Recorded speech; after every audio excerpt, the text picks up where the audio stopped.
नमस्कार, मैं हूं नीरज कुमार और आप देख रहे हैं मोबाइल न्यूज 24। आज हम बात करने के लिए इकट्ठा हुए हैं दिल्ली के एजुकेशन सिस्टम पर बदलाव, क्योंकि रिजल्ट जो है वो सही नहीं आ रहा है। जी हां, जिस प्रकार से दिल्ली के एजुकेशन सिस्टम पर हर साल के बजट का 16,000 करोड़ रुपए खर्च किया जाता है, लेकिन 16,000 करोड़ रुपए के बदले जो रिजल्ट आना चाहिए वो कितना आता है, इस पर पहले हम लोग चर्चा कर लेते हैं। कहते हैं कि समान शिक्षा, समान दवाई, समान पढ़ाई अगर कर दे तो देश की समस्याएं खत्म हो सकती है। इसी सब्जेक्ट पर बातचीत करने के लिए हमारे साथ एक्सपर्ट के तौर पर ललित गोयल जी आए हुए हैं। ललित जी, आपका बहुत बहुत स्वागत है। जिस आज आपने एक डाटा लाया है कि दिल्ली के एजुकेशन सिस्टम को कैसे ठीक किया जा सकता है ताकि गरीब के बच्चे और अमीर के बच्चे समान हो सके, उनका जो आईक्यू लेवल है, जो उनका ज्ञान है वो समान हो सके। क्या सबसे पहले आप अपना एक थॉट रखिए, इंट्रोडक्शन रखिए, उसके बाद हम जनता को। मैं ललित कुमार गोयल जी जी। एक समाज के बारे में, देश के बारे में अपने विचार सर्च करता रहता हूं। तो आज मेरा मुद्दा है शिक्षा। भारत में, दिल्ली में, मैं इस समय वर्तमान में दिल्ली की बात कर रहा हूं। जी जी। ये भारत का सभी स्टेट के लिए सुझाव है।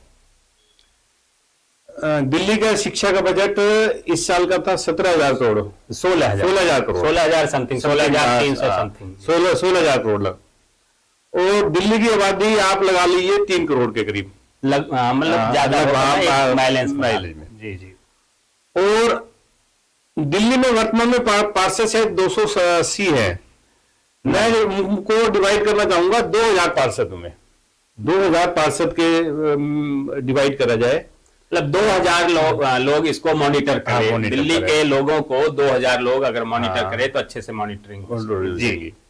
और शिक्षा का बजट उन 2,000 पार्षदों में बांट दिया जाए, मिनी पार्षद नाम दूंगा उनको, मिनी पार्षद में बांट दिया जाए। जो 16,000 करोड़ रुपए टोटल है उसे 2,000 पार्षदों को बजट दे दिया जाए कि अपने अपने इलाके का जो शिक्षा का व्यवस्था वो आप संभालिए। तो एक पार्षद को मिलता है 8 करोड़ रुपए, लगभग 8 करोड़ रुपए, बिल्कुल सही है। और 3 करोड़ की आबादी को आप 2,000 पार्षदों को डिवाइड करोगे तो 15,000 की आबादी पे एक पार्षद आता है। बिल्कुल, एक पार्षद का जो परिसीमन जो हो वो 15,000 के लगभग आबादी का एक परिसीमन कराया जाए, चाहे वो चुनाव आयोग या भारत सरकार द्वारा, और 15,000 के आबादी पर एक पार्षद नियुक्त कर दिया जाए। और उन पार्षदों का काम होगा शिक्षा को अच्छे तरीके से मेंटेन करना। अगर वो पार्षद 15,000 लोगों को शिक्षा के लिए, उनके बच्चों के शिक्षा के लिए काम करते हैं तो उन्हें 8 करोड़ रुपए दिया जाता है। ठीक है, ठीक हो गया।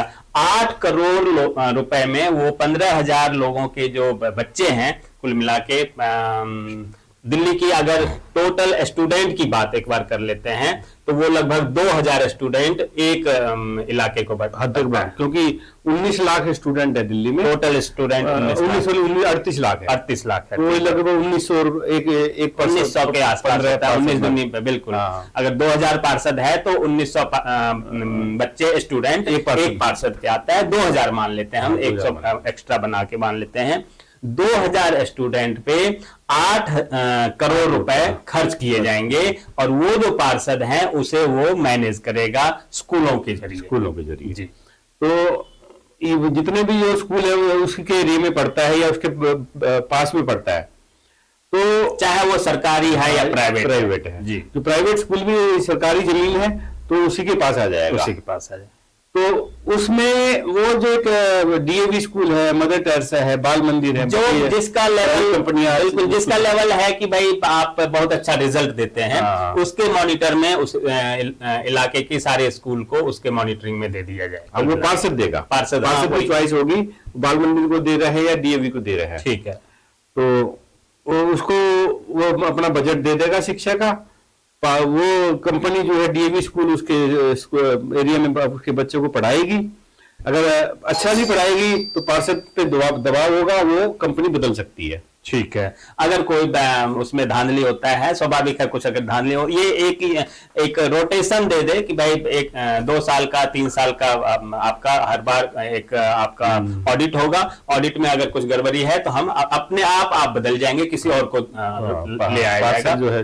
और इसमें क्या होगा कि ट्रांसपेरेंसी बढ़ेगी। सवाल उठता है कि 2000 स्टूडेंट को 8 करोड़ रुपए जो आ रहा है उसके जरिए मैनेज करना, तो एक स्टूडेंट पे लगभग 4000 रुपए पड़ता है प्रति महीना एक स्टूडेंट पे 4000 रुपए प्रति महीना खर्च करना पड़ता है। और दिल्ली के प्राइवेट स्कूलों की जो नॉर्मल प्राइवेट स्कूल है वो 3000-3500, कई सारे जो अगर आप बाहरी दिल्ली में देख लें तो 2000-2500 भी बहुत सारे छोटे स्कूल का फीस है। एक फायदा में वो थोड़ा सा मिस कर रहे हैं हम लोग जी। सबसे बड़ा फायदा ये होगा कि स्कूल जो है वॉकिंग एरिया में हो जाएंगे। ठीक है, हाँ, ज्यादा दूर नहीं जाना पड़ेगा। सुबह सुबह बच्चे 1 घंटा पहले घर से निकालो, फिर 2 घंटे बाद वो जाम में फंस गए। दिल्ली के जाम में बहुत फायदा मिलेगा, पोल्यूशन भी कम होगा, पोल्यूशन भी कम। बिल्कुल, एक काम करने से, एक बदलाव करने से उसी खर्च में कोई एक्स्ट्रा खर्च नहीं करना है। 16,000 करोड़ रुपए जो दिल्ली के शिक्षा पे खर्च होता है, उसी बजट में पूरा एजुकेशन सिस्टम स्मूथ हो जाएगा। दिल्ली के सभी लोगों का आईक्यू लेवल बराबर होगा, जैसे ग्रोथ ज्यादा होगा क्योंकि उसको भी 8 करोड़ रुपए मिल रहा है और ग्रेटर क्लास के बच्चों को भी 8 करोड़ रुपए मिल रहा है। तो ये बेनिफिट जो है ज्यादातर आबादी, गरीबों के लिए ये बहुत अच्छा प्लान है आपका। अगर लोग सोचे, लोग समझे तो गरीबों को इस पर ध्यान देना चाहिए। और मैं तो कहता हूं कि गरीबों को खुद इस पर बाहर निकलना चाहिए और एक आंदोलन शुरू कर देना चाहिए।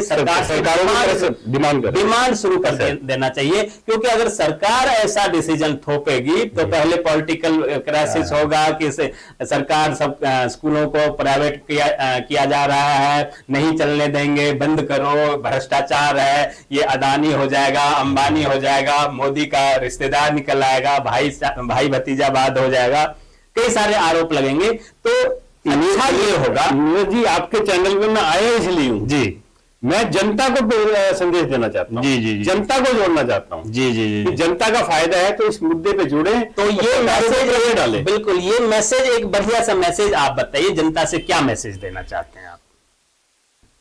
ये मुद्दा मेरा कोई नया नहीं है, मेरा कोई अपना पैदा किया हुआ नहीं है। ये यूरोप में भी यही सिस्टम चल रहा है। एक क्रांति होगी, शिक्षा क्रांति होगी, सभी प्राइवेट स्कूल बंद हो जाएंगे, सरकारी स्कूल प्राइवेट से बेहतर हो जाएंगे। मैं सरकारों से 1 रुपया एक्स्ट्रा नहीं मांग रहा, सिर्फ खर्च करने को तरीके को बदलना चाह रहा हूं। खर्च करने का तरीका सिर्फ बदलना चाह रहे हैं। और बड़ी बात, मैं तो ये सोच रहा था कि सरकारी स्कूल प्राइवेट हो जाएगा। अगर ऐसे आप सोचेंगे तो बवाल मच जाएगा, लेकिन इन्होंने उसमें बड़ा अच्छा किया कि प्राइवेट स्कूल सरकारी हो जाएगा भाई साहब। और अगर प्राइवेट स्कूल सरकारी हो जाएगा, कोई प्राइवेट स्कूल नहीं रहेगा, सारे प्राइवेट स्कूल सरकारी हो जाएंगे और वही प्राइवेट स्कूल के शिक्षक जो हैं वो सरकारी स्कूलों के बच्चों को पढ़ाएंगे, जो बेटर शिक्षक हैं। आज चाहे वो डॉन बॉस्को स्कूल के टीचर हो या एयरफोर्स स्कूल के टीचर हो, केंद्रीय विद्यालय के टीचर हो, जो बेस्ट टीचर हैं, उन सबको मैनेज करके और एक इक्वल उनका यूनिफॉर्म होगा, एक इक्वल स्टूडेंट का यूनिफॉर्म होगा और सभी स्कूलों का पढ़ाई एक समान होगा। हम ये भी कर सकते हैं उसमें कि अगर किसी स्कूल में जो बेटर रिजल्ट आ रहा है तो उन स्कूल के टीचर को अदला बदली करके और वहां महीना में पूरे शहर में घुमाया जा सकता है। अलग अलग स्कूल के टीचर को अलग अलग जगहों पे एक एक क्लास दिलाया जा सकता है। तो ये क्या होगा कि सारे प्राइवेट स्कूल बंद हो जाएंगे और सरकारी स्कूलों में प्राइवेट स्कूल जैसी शिक्षा मिलने लगेगी। ये बड़ा अच्छा पॉइंट दिया आपने, क्योंकि ऑब्जेक्शन इसी बात पे होना था। जो राजनीति होती है या जिस प्रकार से विरोध होता है वो ये होता है कि आप सरकारी स्कूल को प्राइवेट कर देंगे और ये प्राइवेट लोग खा जाएंगे पैसे, प्राइवेटाइजेशन हो जाएगा तो देश जो है वो बर्बाद हो जाएगा। ये जो एक वहम है लोगों के दिमाग में, उस वहम को तोड़ने के लिए ये बहुत अच्छा आपने समझाया कि सरकारी स्कूल तो रहेंगे, प्राइवेट स्कूल भी सरकारी हो जाएंगे और प्राइवेट स्कूल अगर सरकारी हो जाएंगे तो पढ़ाई का इक्वल व्यवस्था होगा, आईक्यू लेवल बच्चों का एक जैसा होगा, रहन सहन एक जैसा होगा, आदान प्रदान होगा, बच्चे आना जाना शुरू कर देंगे और फिर दिल्ली के बच्चों का भविष्य सुनहरा हो सकता है। जैसे आज पढ़ने के लिए लोग यूरोप भेजते हैं अपने बच्चों को, अमेरिका भेजते हैं, वो आपके देश में ही वो बच्चे अच्छा ज्ञान ले सकेंगे और उनका नॉलेज भी अपडेट हो सकेगा। बहुत अच्छा ज्ञान दिया है आपने, मैं भी आपके बात से सहमत हूं और मैं भी आप तमाम दर्शकों से ये रिक्वेस्ट करना चाहूंगा कि आप लोग भी अपने कॉलोनी में डिस्कस करना शुरू कर दीजिए, क्योंकि ये एक दिन का काम नहीं है, एक महीने का भी काम नहीं है, साल का भी काम नहीं है। लेकिन अगर आप आम लोग जो हैं, आम दर्शक जो हैं, आम जनता जो है, आम मतदाता जो हैं, अगर वो इस बात पे बहस अपने अपने कॉलोनी में करना शुरू कर देंगे और वहां से डिमांड अगर निकलने लगेगा, आप अपने एरिया से अगर इस बात को उठाएंगे तो बहुत जल्दी ये लागू हो सकता है। प्राइवेटाइजेशन खत्म हो जाएगा और सिर्फ जितना शिक्षा का बजट है उतने बजट में ही आपके बच्चे की पढ़ाई प्राइवेट स्कूल वाला हो सकता है। और इसके लिए आपको खुद बाहर निकलना पड़ेगा, एक आंदोलन शुरू करना पड़ेगा। उस आंदोलन का नेतृत्व कौन करे नहीं करे उससे कोई लेना देना नहीं है। ललित जी कोई नेता नहीं है, ना किसी राजनीतिक पार्टी से जुड़े हुए हैं, ना ही कोई सामाजिक संस्था है। ये भी बात मैं बता रहा हूं आप लोगों को। आप सोचते हो कि कोई एनजीओ, कोई एनजीओ तो नहीं चलाते आप? इंडिविजुअल है मेरा, इंडिविजुअल है, सेल्फ मेड आदमी है भाई साहब ये, और रिटायर हो चुके हैं। पहले इनका जो व्यापार था उससे भी इन्होंने बच्चों को संभाल दिया है और ये रिटायरमेंट में है। तो इंडिविजुअल है, इनका कोई एनजीओ नहीं है, इनका किसी राजनीतिक पार्टी से कोई लेना देना नहीं है। ये आपका नेतृत्व करना भी नहीं चाहते। आगे इनको मुख्यमंत्री भी केजरीवाल के जैसे नहीं बनना, मुख्यमंत्री तो नहीं बनना आपको, तो मुख्यमंत्री भी इनको नहीं बनना है। और ये बस एक अपने अंदर जो इनको जिज्ञासा हुआ वो आप लोगों तक पहुंचाने के लिए आज हमारे स्टूडियो में आए हैं। तो आप लोग खुद नेतृत्व कीजिए, आप लोग खुद एक आंदोलन शुरू कीजिए और ये मुहिम चलाइए मार्केट में, शहर में। अपने नेताओं के पास ये कहिए कि मुझे अपने सरकारी स्कूलों को बेटर बनाना है, प्राइवेट स्कूलों के बराबर एजुकेशन हमारे सरकारी स्कूल में कैसे होगा उस पर काम करना है। और ये जो बताया है इन्होंने, इस मुद्दे को उठाइए तो आपके बच्चे प्राइवेट स्कूल जैसी सुविधा पा सकते हैं। आप तमाम दर्शकों